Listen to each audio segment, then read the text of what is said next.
സാധ്യപ്പെടുമ്പോൾ തീർത്തും ജനങ്ങൾക്കൊപ്പം നാടിന്റെ വികസനത്തിനു വേണ്ടി മുന്നോട്ടുള്ള ഓരോ പടികളും ഓരോ സമരമുഖത്തും ഇടതുപക്ഷ ജനാധിപത്യ മുന്നണി പിണറായിയുടെ നേതൃത്വത്തിൽ കഴിഞ്ഞ 10 വർഷക്കാലമായി നമ്മുടെ സംസ്ഥാനത്തുണ്ടായിരുന്നത് എന്നുള്ള കാര്യത്തിൽ കേരളത്തിന് തന്നെ മാതൃകാപരമായ പദ്ധതികൾ ആവിഷ്കരിച്ച ചെറുപ്പക്കാരനായ ഒരു എംഎൽഎക്ക് സാങ്കേതികമായി അദ്ദേഹം പരാജയപ്പെട്ടിട്ടുണ്ടെങ്കിലും ഞങ്ങളിതിനെ ഒരു പരാജയമായി കാണുന്നില്ല. പോരായ്മകളുണ്ടാവാം ഇടതുപക്ഷ ജനാധിപത്യ മുന്നണിയുടെ പ്രവർത്തനത്തിൽ. പക്ഷെ ഭരണത്തിൽ വികസന കാര്യങ്ങളുടെ നടത്തിപ്പിൽ ഒന്നും എംപിമാരെ ജാഗ്രത ഭരണഘടനാ സ്ഥാപനങ്ങളെയൊക്കെ അവരുടെ കീഴിലാക്കി കേരളത്തിലെ ഐക്യ ജനാധിപത്യ മുന്നണിയുടെ സർക്കാർ ഈ തെരഞ്ഞെടുപ്പിൽ വ്യക്തിഗതമായിരിക്കുന്ന ആരോപണങ്ങളും ആക്ഷേപങ്ങളും ഉന്നയിച്ച് ഒരു വ്യക്തിത്വത്തെ വലതുപക്ഷ മാധ്യമങ്ങളുടെ സഹായത്തോടുകൂടി താറടിച്ച് കാണിച്ച് ഒരു വലിയ ന്യൂനപക്ഷ വിഭാഗത്തിനെതിരാണ് ഇടതുപക്ഷ ജനാധിപത്യ മുന്നണി വർഗീയ ശക്തികളുമായി സന്ധി ചെയ്യുന്നു എന്ന തെറ്റായ 2-3 ജില്ലകളെ ബന്ധിപ്പിക്കുന്ന വയനാട്ടിനെ ബന്ധിപ്പിക്കുന്ന ചുരം ഉൾപ്പെടെയുള്ള പ്രദേശങ്ങളിലെ യാത്രാ പ്രശ്നങ്ങൾ പരിഹരിക്കുന്നതിൽ ഇടതുപക്ഷ ജനാധിപത്യ മുന്നണി മുമ്പോട്ട് വെച്ചിരിക്കുന്ന പദ്ധതികളാണ് യാഥാർത്ഥ്യമായിരിക്കുന്നത് എന്ന് സംശയാനുസൃതമായി നമ്മുടെ രാജ്യത്തിലെ രാഷ്ട്രീയ നിരീക്ഷകർ വിലയിരുത്തിയിട്ടുള്ളതാണ്. പ്രിയപ്പെട്ട അധ്യക്ഷൻ ശ്രീ വി കെ വിനോദ്, ഈ നന്ദി പ്രചരണ പരിപാടി ഔപചാരികമായി ഉദ്ഘാടനം ചെയ്ത ജനതാദൾ നേതാവ് കുഞ്ഞാലിയാക്ക,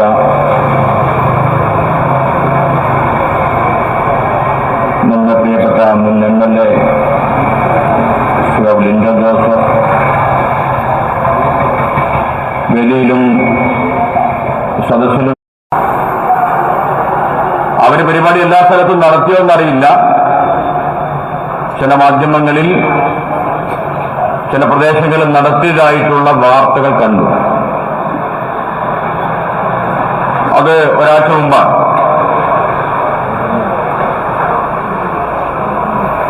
അവർ നന്ദി രേഖപ്പെടുത്തുകയോ രേഖപ്പെടുത്താതിരിക്കുകയോ ചെയ്യട്ടെ. ന്യായമായിട്ടുള്ള സമയം കഴിഞ്ഞതിനു ശേഷമാണ് ഈ തെരഞ്ഞെടുപ്പിൽ ജയിക്കും എന്ന് പ്രതീക്ഷിച്ച് ജയിക്കുന്നതിനാവശ്യമായിട്ടുള്ള ജനങ്ങൾക്കിടയിലുള്ള പ്രവർത്തനങ്ങൾ വളരെ കൃത്യമായി സംഘടിപ്പിച്ച ഇടതുപക്ഷ ജനാധിപത്യ മുന്നണിക്കും ശ്രീ ലിൻഡോ ജോസഫിനും അപ്രതീക്ഷിതമായിട്ടുള്ള പരാജയം തിരുവമ്പാടി മണ്ഡലത്തിലുണ്ടായി.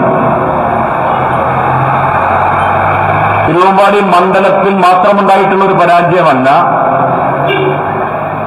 സംസ്ഥാനത്താകെ അടിയന്തരാവസ്ഥയ്ക്ക് ശേഷം നടന്ന 1977 തെരഞ്ഞെടുപ്പിലുണ്ടായ തിരിച്ചടിക്ക് ശേഷം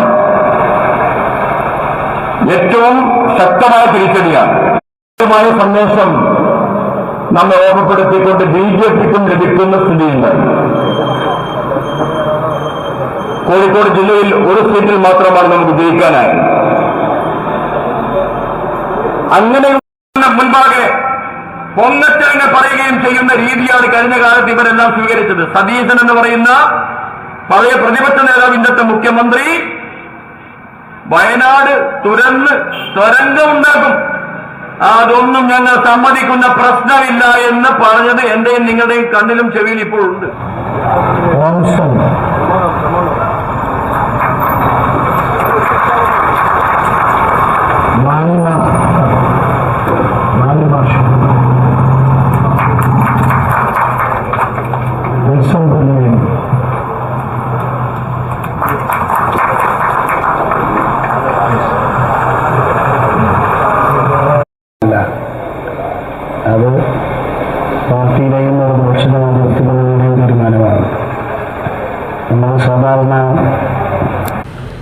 ഏറെയും സ്നേഹം നിറഞ്ഞ ഈ യോഗത്തിന്റെ അധ്യക്ഷൻ, വേദിയിലുള്ള ഇടതുപക്ഷ ജനാധിപത്യ മുന്നണിയുടെ സമ്മതരായിട്ടുള്ള നേതാക്കന്മാർ, ഏറ്റവും സ്നേഹം നിറഞ്ഞു.